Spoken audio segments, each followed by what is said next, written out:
All right, what's going on, guys? We've got a lot of interesting developments going on with Russia and Ukraine and what's going on in Europe. Many of us are coming out of Thanksgiving week.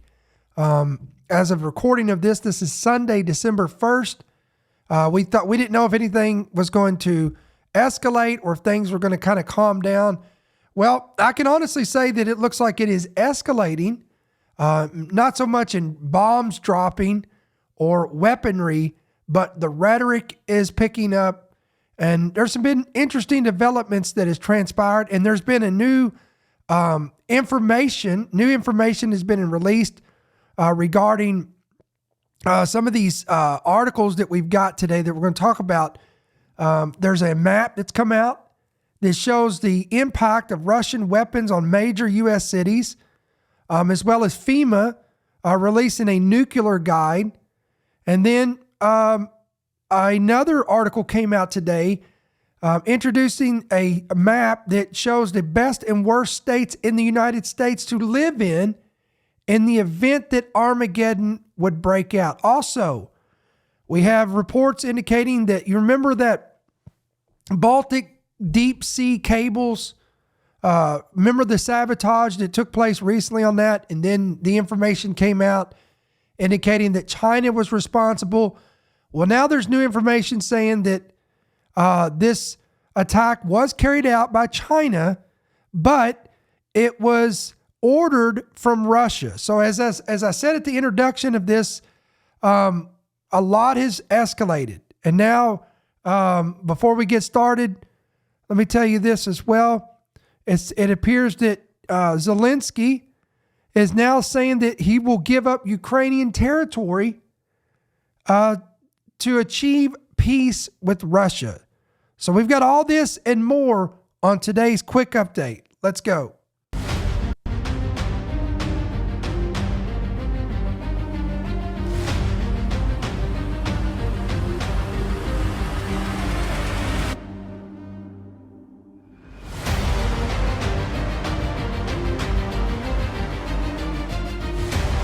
The following program is brought to you by friends and partners of End Time Headlines.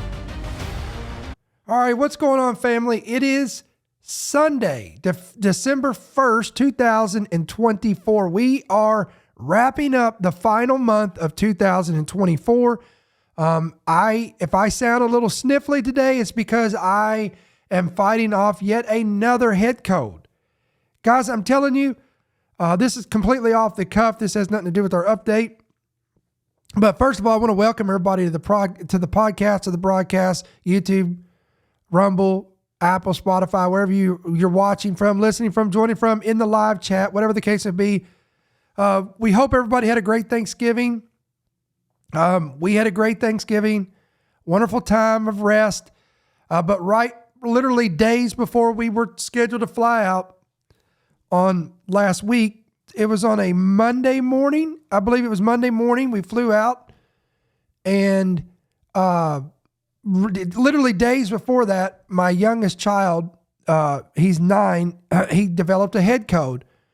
And I was thinking, here we go, because I knew this was going to be the gift that keeps on giving. And of course, it went through, and it ran through our whole house. And this time I was not the last one to get it. I was the third person to get it of 4. Now my wife has gotten it. And guys, this has been, again, it's totally off the cuff. I don't know how many of you guys, am I the only one that has noticed, at least with our household and where I'm at, we have dealt with so many head colds and upper respiratory infections. It's like, this year has been rough. Like you get over one thing, you start feeling good, then you get another one. You get over that, and then another one. It's like, my goodness. So anyway, you guys pray for me. This too will pass. And again, as I've said before, I'm back on my whole foods, plant-based diet. I'm hopeful. I'm confident. I'm drinking more water than I ever have. I've stepped up everything, guys, the minerals, the vitamins, the water intake. And I'm expecting things to turn around in 2025 to be a year of divine health in Jesus' name for me and my household. And I don't know what you've been dealing with, but I'm telling you, the physical infirmities are beyond getting old. So anyway, hope everybody had a great Thanksgiving. Let us know about it in the chat. If you flew, if you drove, if you stayed home, you chilled, whatever the case may be. Thank God we had a good travel. The only airport that was rough was our own, and that was the Atlanta Airport, the Atlanta International Airport. And this airport, guys, is one of the largest in the country, so it's no surprise. I mean, it's literally insane getting through that airport. Then we get up in Virginia, and it's smooth sailing. It's crazy how the dynamics of the difference of these airports and other airports we've been to. I think the only other crazy airport we've been to is LaGuardia in New York. But nevertheless, had a good time. And there was no divisions, no strife, no discord with the family. Was great. And politics even came up, but we all acted like mature adults. I hope many of you guys can say that the same with your family. I don't know how that went down, but we knew I was very concerned that it was going to be kind of tumultuous with the climate, the political climate, but it wasn't. Now, speaking of tumultuous and things escalating, there was in the back of my mind flying out of town, what if something were to get really crazy with this Russia threatening the West and nuclear talk and all the rhetoric. But thanks be to God that no bombs were dropped, no missiles were launched. We're not in, now some say we're in World War III, but at least it's not here on our shores here in the West. But that doesn't mean things are not getting crazy, and they are. And listen, before we start talking about this today, can you do me a favor? Go ahead and hit that like button. Help us get the word out. Share this podcast. Of course, take it a step further. Hit the subscribe button. Hit the bell notification. That's going to be for your benefit. And guys, we do have a free app. Maybe if this is your first time joining us and you didn't know this, we do have a free app available on Apple and Android devices. Just go to your Play Store, download it today. If you're watching by YouTube, by Rumble, or any visual of this, under the description of the video, it's going to say download our free app. If you'll just click on that, it's going to walk you right through it. And now you say, why do I need the app? Well, the app, guys, is going to give you, right at your fingertips, you're going to be notified of every headline, every podcast, every breaking news, every prophecy update. And there's a lot of content that we will put exclusively on our website and on Telegram. Now, Telegram will post anything there. They don't censor us. So you guys that are watching us or follow us on Telegram, you'll know that there's the same articles that we post on the website and on the app that doesn't go on Facebook, Instagram. Twitter is pretty much, for the most part, they don't bother us either, ever since Elon Musk took over. But these other platforms, YouTube or Google, which owns YouTube. So even in the community chat, we've been flagged for some things. So we stopped posting there certain content, and we stick to, again, the app, the main website. So get your app today, download it today, and you'll be blessed by that.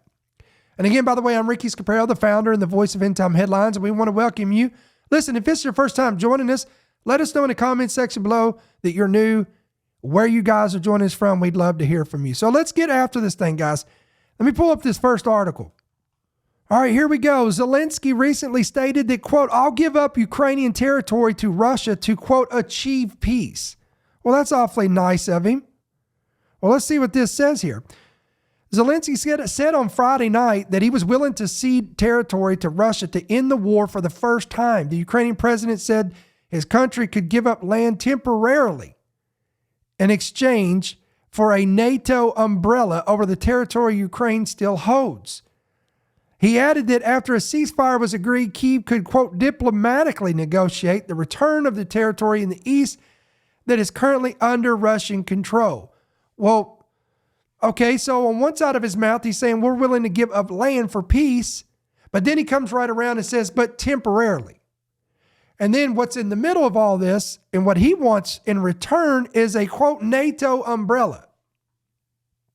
Quote, if we want to stop the hot stage of the war, we should take under the, quote, NATO umbrella the territory of Ukraine that we have under our control. Zelensky made this statement in an interview with Sky News. That's what we need to do fast. And Ukraine can get back the other part of its territory, quote, diplomatically, he added. The comments represent considerable shift in his position.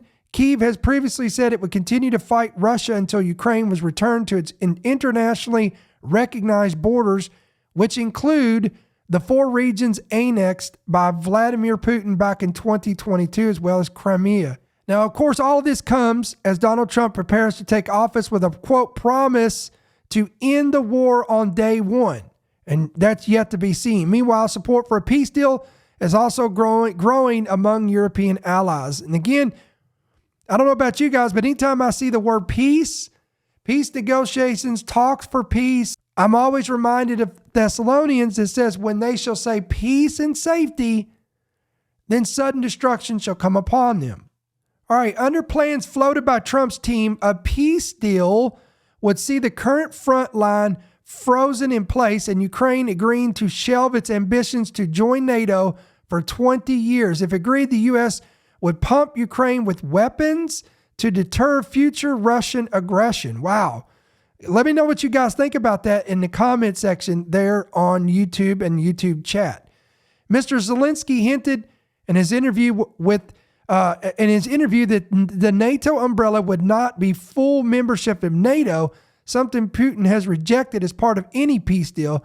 Rather, it could mean that, quote, NATO member states, including Britain, U.S., France, and Germany, providing individual security guarantees to Ukraine. In other words, we don't want Ukraine to officially be NATO on paper and to be members, but we just want to have Britain, the U.S., France, and Germany to have our back to defend us against Russian aggression. That's exactly what they're saying here. When asked in an interview whether Kyiv would be willing to give up territory to Moscow altogether in exchange for the full NATO membership, he said, quote, "No one has offered us to be in NATO with just one part of another part of Ukraine." He added that, quote, "It could be possible, but no one offered." He went on further and said he'd be willing to consider ceding the Russian-occupied parts of Ukraine in exchange for, quote, "free parts of Ukraine to be brought under NATO umbrella." All right, meanwhile, I thought this was interesting. This was from Newsweek. Nuclear bomb map shows the impact of Russian weapons on major U.S. cities. All right, quote, it can yield the equivalent of 20 megatons of TNT explosives and has a range of up to 10,000 miles. An estimated 1,638,140 people would die in Washington. Meanwhile, in New York, 5,458,130 would die. And in Los Angeles, over 2.7 million.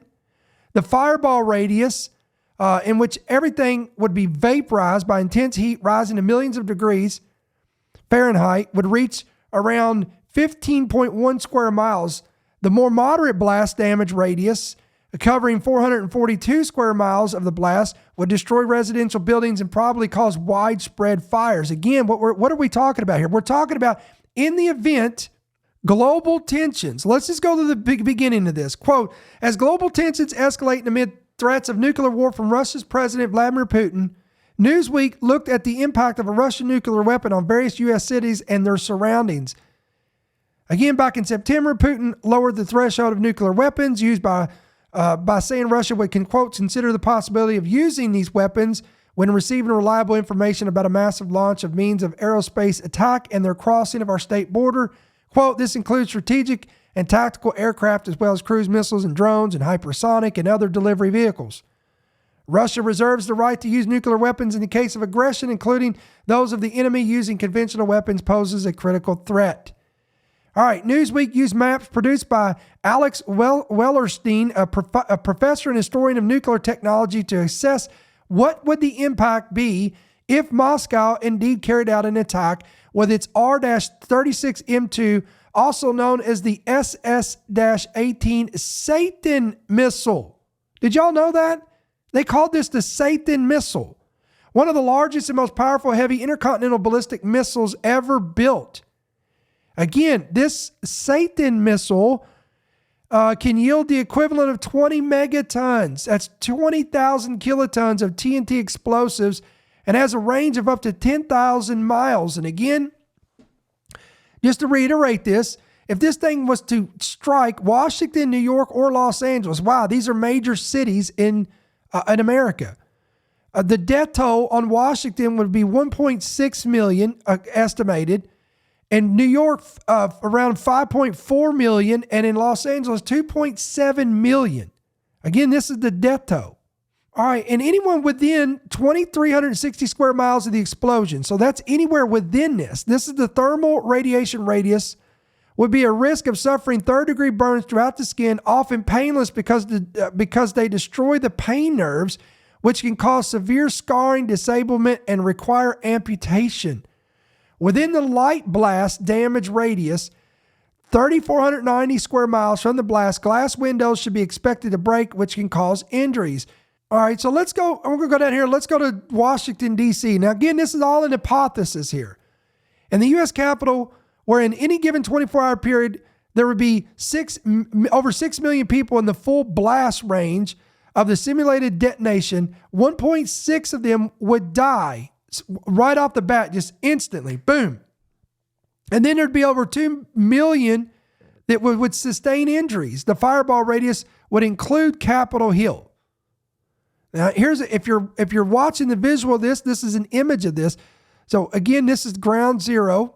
This is where the bomb would hit, and then you got the impact zones. Look at the radius that this goes out.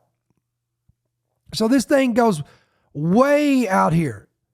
I mean, you're talking all the way up in here into Baltimore, and again, this goes all the way down past several states, going down here to the south, and then out here. I mean, this is huge. Again, this covers. What was this? We're talking about a range of 10,000 miles, okay? So they're talking about each one of you have this gray zone, you have this zone, and then just on impact alone, they said that there would be, again, this is in Washington, D.C., there would be 6 million people in the full blast range. Again, this is all four circles. So 1, 2, 3, 4, 6 million people in this diameter of this, in this range. And within that diameter, I'm going to go back up here, there would be 1.6 million that would die. That's right here, right in this range right here. And then you have over 2 million, and I suspect this would probably be the 6 million that would die instantly. Then all in these ranges here, the rest of this number to reach this whopping 6 million range, 6 million people in the full blast range of all four circles. And again, this is insane. In New York, now let's look at New York. Again, 16 million guys, 16 million people in this perimeter right here would be in the full blast range. 5 million would die, 5 million. And then over 5.6 million would suffer injuries, and the light blast radius would extend out to New Brunswick and Stanford. Okay, so that you're looking at the map here. Then we go to Los Angeles for you guys that live on the West Coast. There would be over 2.7 million in this entire perimeter that would die instantly. And then over 4.3 million injured. And again, this is a 24-hour period. They're on average 12 million in a full blast range of all four circles. So there's over 12 million in this full blast range. Then you have 7.6 million. Again, this is the full blast range, all four circles, simulated detonation in Chicago. And there would be an estimated 1.9 million fatalities and over 2.5 million injuries. And the half blast total area would reach across Lake Michigan. All right, here's Houston. This is in Texas, guys. Over 5.3 million in the full blast range, and then 1.2 million would die instantly, and another close to 2 million would sustain injuries. And then, guys, you can look at this whole thing. You got Phoenix, They did these simulations on all these major cities, Philadelphia, San Antonio, Dallas, and it goes on and on and on. Meanwhile, I thought this was interesting. FEMA puts out their nuclear guide, Prevent Radiation Exposure. Let's read a little bit of this. Quote, with Russian President Vladimir Putin threatening the use of nuclear weapons in his country, war against Ukraine, and with Middle East conflicts involving terrorist groups, the U.S. and its European allies are informing citizens how to respond should a nuclear attack occur. Again, FEMA. Now, we all know we can trust FEMA. I mean, they've never let us down, ever, right? I mean, they did such a wonderful job in the Appalachians with Asheville and with those places in North Carolina and places in Tennessee that were struck by Hurricane Helene. They did such a wonderful job that, I mean, why would we not want to listen to their advice? Oh, wait a minute. Oh, yeah. Anyway, the Federal Emergency Management Agency has compiled a 258-page, you make sure you read every page of that, by the way, planning guidance for response to a nuclear detonation. Quote, if a nuclear detonation occurred, let me go back and pull this up. If a nuclear detonation occurred in an American city, it would be one of the most catastrophic incidents the U.S. has ever experienced. Wow, that was just a brain buster right there, wasn't it? I know you guys are so like blown away, no pun intended, by that tidbit of knowledge and information here. Thank you, FEMA. We would have never acknowledged or come to the conclusion of the ramifications of that. In its latest advice to be prepared for a nuclear explosion, FEMA says a nuclear explosion may occur within a few minutes warning or without warning. Of course, there'd be no warning. Now, stop for a second. Is that not sad that there be no warning? I mean, we have all these agencies. Let me just pull this back for a second, guys. We have all these agencies. We have FEMA, we have NASA, we have the WHO, we have the FDA, the USDA. We have all these agencies that are put in place to help us keep us safe, to warn us, to protect us, to prevention, all this stuff. And every one of these organizations have failed miserably across the board. How many asteroids have got through NASA? I mean, even the word NASA, people online have given them this acronym for NASA, meaning never a straight answer. That should tell you a lot right there. And how many times have they said, oh, well, this asteroid just skimmed the earth and we never saw it coming. But yet we allegedly have spent, hundreds of millions, if not billions of dollars, putting all these sophisticated, fancy, high-tech satellite imagery, satellites in space, telescopes, and all this stuff out there so that we could, quote unquote, detect these things and prevent these things by giving us fair warning. Then where else do you want to go with this? FEMA, we've already talked about this. Everybody knows by now how bad FEMA has dropped the ball with this latest hurricane. For goodness sake, we're out of money. We're out of resources because we allocated all of the resources to the immigrants, the illegals. Then the news broke that they had employees that were told by their upper seniority, their bosses, to skip over homes in Florida that were devastated by the hurricane that had Trump signs in the yard. And then when they go on trial, they said, well, I'm being gaslighted. I'm being a scapegoat. I'm only doing what I was told to do. So FEMA has lost all credibility. All right, where do we go next? FDA? Are you kidding me? This organization that is supposed to be keeping us protected and our health and nutrition, and that's the USDA, the USDA. Then, but we could do the FDA too. We could bunch them up together. I mean, do you trust the shots that they have put their stamp of approval on and send them down the line, and you're the guinea pig? And then if anybody speaks out about injuries that were sustained from these things, then of course you're silenced, you're ostracized, you lose your job, you lose your employment, you're banned, you're shadow banned, your page is removed, your social media is destroyed, your career is destroyed, you lose your license, everything. We saw how that went down.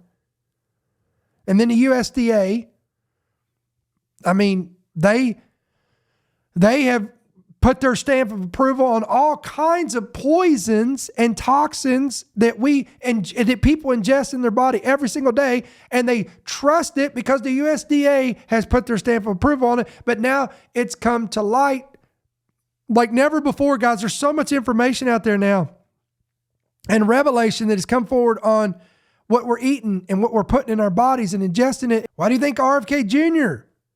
is shining the light on this stuff and exposing this stuff? And, you know, we had this discussion about this in Virginia this past week. And I said, and this is my opinion, so don't get mad at me, but if you actually think that this guy is going to bring down a multi-billion, dare I say, trillion-dollar industry called the pharmaceutical industry, then friends, then you have much more faith than I do, because I just don't see that happening. I think you're going to find that he is going to be met with fierce opposition when he starts stepping into the ring with these pharmaceutical companies and big pharma. We're going to see what happens. I mean, hey, God be with this man. I pray that he gets a lot of these things, a lot of stuff done to promote health and to get rid of all the toxins and the preservatives and the poisons that they have put in your food. My goodness, go to your store, pick up a box of cereal, pick up a box of potato chips. I know this is common sense to a lot of you guys, but you'd be surprised. Many people don't know how to eat.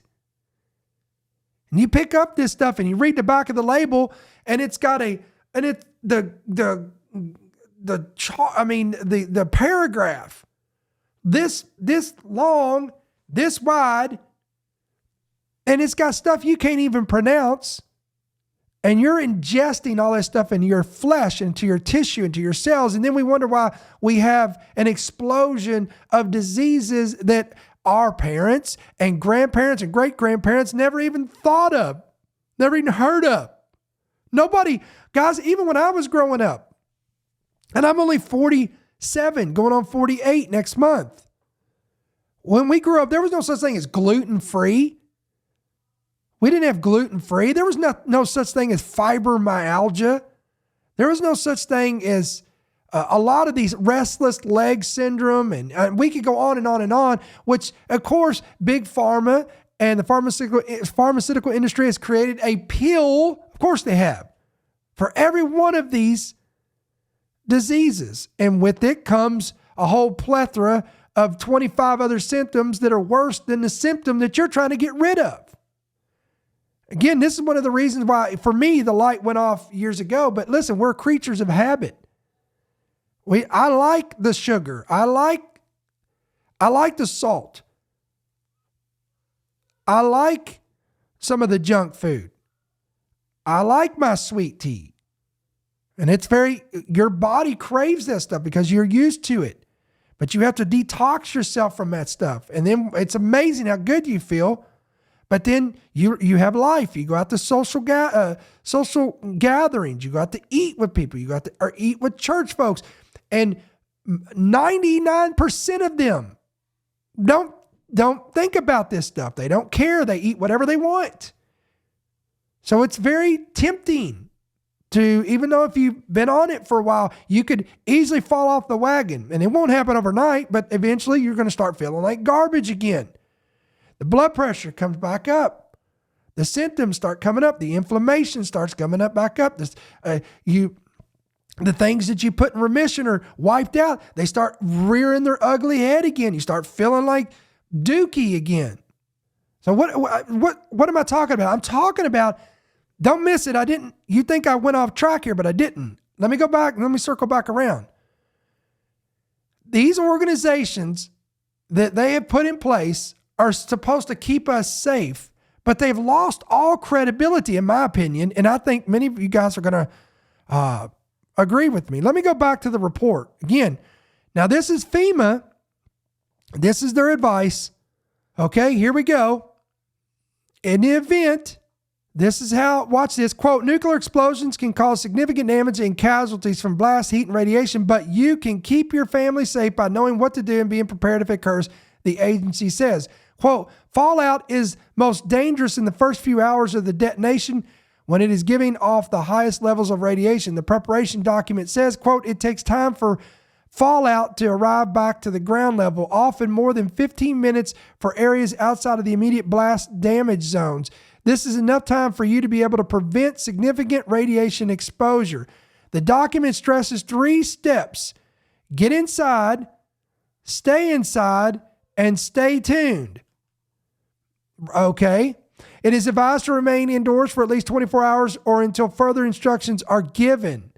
Family members should not attempt to reunite with each other outside of the house to avoid radiation exposure. People should stay informed through available media channels, because none of them are corrupt, and they're always going to lead you to the right direction, which is essential to keep abreast of the situation and safety announcements. All right, here we go.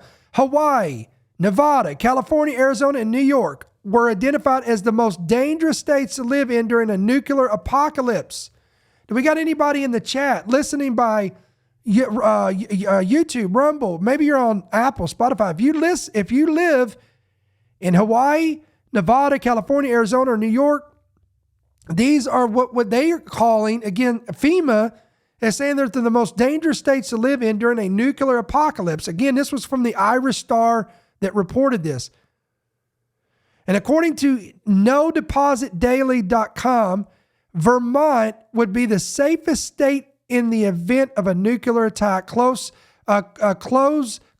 followed, by Maine, Louisiana, Wyoming, and New Hampshire. So if you want to know your safest states, Vermont, Maine, Louisiana, Wyoming, and New Hampshire. Now, according to another report, if Putin and Russia's adversaries became involved in a nuclear war, there are certain countries that potentially could offer sanctuary. This gets interesting. And according to Express News, they include Antarctica, Iceland, New Zealand, Switzerland, Greenland, Indonesia, Argentina, Tuvalu, I believe that's how you pronounce that, Bhutan, Chile, and South Africa. Again, these are the potential locations that would provide potential refuge in the event that this was to take place. So as always, guys, let us know your thoughts in the comments and the chat. This is interesting and it's intriguing. We would hope that it would never come to this. Now, there was a report. Now, if you believe U.S. intelligence, they just put out a report saying that, quote, a nuclear attack from Putin is unlikely, despite Putin's ongoing warnings. Now, again, this is coming from U.S. intelligence. The U.S. decision to allow Ukraine to, quote, fire American weapons deeper into Russia has not increased the risk of a nuclear attack, which is unlikely, despite Russian President Putin's increasingly bellicose statements. 5 sources familiar with the U.S. intelligence told Reuters. But Russia is likely to expand a campaign of sabotage against European targets to increase pressure on the West over its support for Kyiv.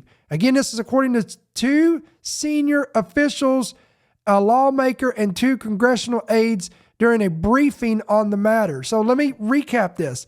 So according to this report, they're saying despite the warnings from Putin, the ongoing rhetoric, the threat of war, nuclear war, using nuclear weapons, even though they have the arsenal of Satan missiles, even though FEMA has put out a new guideline and a warning, and then again, other sources have put out other reports showing what to do in the event of, if this was to take place, these are the safest cities to live in. These are not the safest cities to live in. this would be the result of the nuclear blast and how many would be wiped out by a scenario and a hypothesis, even though all that's out there. They say it's unlikely and that instead Russia would carry out sabotage efforts. Now, this is exactly what is being reported, and I want to show you this. This is from this is a report from MSN News. I'm going to read this to you. Chinese vessel under orders from Russia to sabotage Baltic deep sea cables. Let me say that again because I got twisted up there a little bit. Chinese vessel, according to this new report, was under the direct orders of Russia to sabotage Baltic deep sea cables. A Chinese ship under orders from Russia has reportedly sabotaged 2 critical internet cables in the Baltic Sea. Now, guys, do you believe this? Or is this a false flag? If you believe this report, hit Y for yes. If you don't believe that Russia instigated this or was the one directing this, hit N for no. Again, Y for yes, that you believe Russia was behind it, and an N for no. The ship identified by Denmark as the Yiping 3 severed the cables last week when it dragged its anchor along the seabed for over 100 miles. A probe into the severing of the cables along the Kattegat Strait, however you pronounce that, between Sweden and Denmark was promptly launched following the incident on November 17th and 18th. China's foreign ministry has denied any responsibility. Investigators are now focusing on whether the captain of the vessel was, quote, ordered to carry out the supposed sabotage on the orders of Moscow. Wow. Quote, it's extremely unlikely that the captain would not have noticed that his ship dropped and dragged its anchor. This according to a senior investigator. Of course, the Kremlin has also denied any claims that Russian intelligence agencies orchestrated the incident. A spokesperson said, quote, these are absurd and unsubstantiated accusations. So as you can see, guys, even though there's not been more missiles fired per se, these intercontinental ballistic missiles and these the heavier artillery weapons from Russia, the rhetoric continues to escalate. Now, I want to close with this. I thought this was very interesting. And it kind of ties in with this, but it don't. But I thought this was something, it should not be surprising to you. Again, Jesus said, you'll know them by their fruits. Out of the abundance of the heart, the mouth speaks. People can say that, they can say one thing, but whatever comes out of their heart is going to come out of their mouth. And you're going to know them by their fruits. Let me show you what I'm talking about here. Look at this headline. I don't know if y'all saw this report, but we put this on endtimeheadlines.org, endtimeheadlines.com. Biden was recently seen coming out of a bookstore during Black Friday and his shopping excursion. He was seen holding a, quote, anti-Israel book. All right, we'll show you this book in just a moment, but Biden was spotted holding a copy of the 100 Years War on Palestine, A History of Settler Colonialism and Resistance, 1917 to 2017. All right, here we go. This is from the New York Post.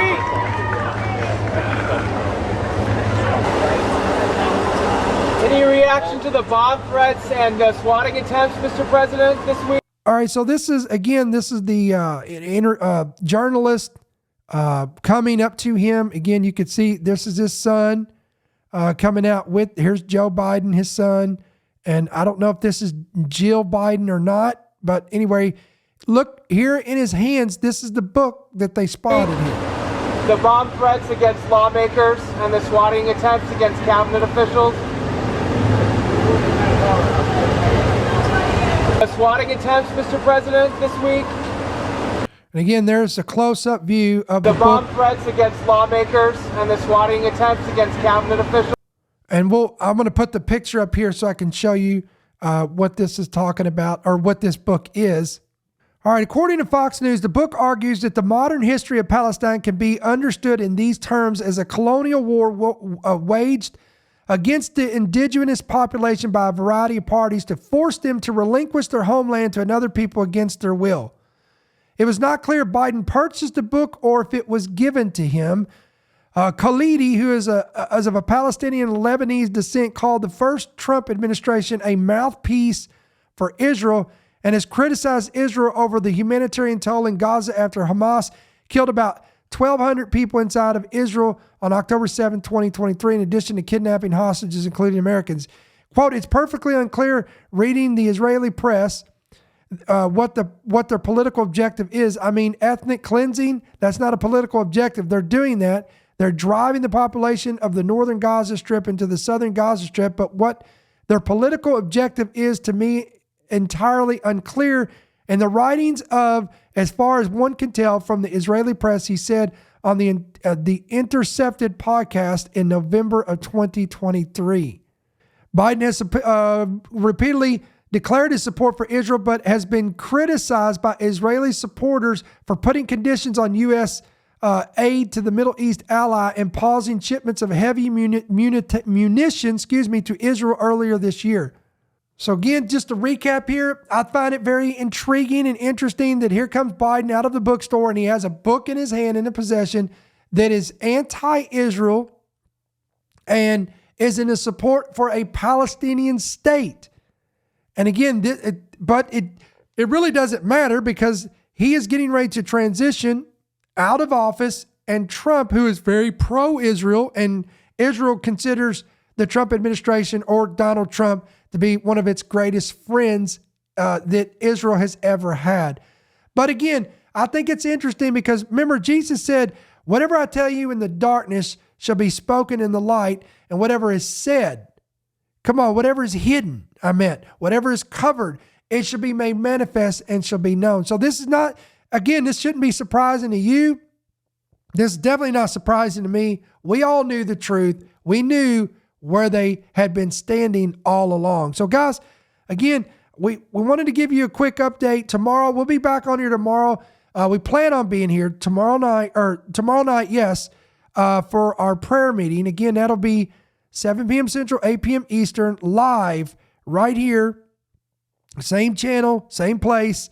Again, this will be 8 p.m. Eastern tomorrow night. But before that, we'll be back here tomorrow at 2 p.m. Eastern for our midday podcast. And this is going to be an interesting topic. I'm going to talk about, has anyone else noticed the increase of all the UFO activity ever since Trump won the election? I'm not equating it to Trump, but I think it's very intriguing to me because it was almost like everything got quiet about this. And then all of a sudden it's like, once he won the election, this stuff has exploded like every week.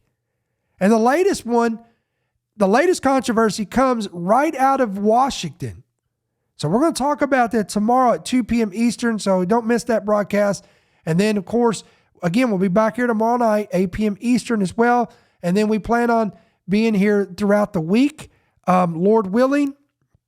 Until then, guys, we thank you for jumping on to the broadcast, jumping on today. I know it's Sunday. I know many of you guys are relaxing, coming home from church, etc., taking your naps. Again, if you don't have our free app, get it today. It's available on Apple and Android devices.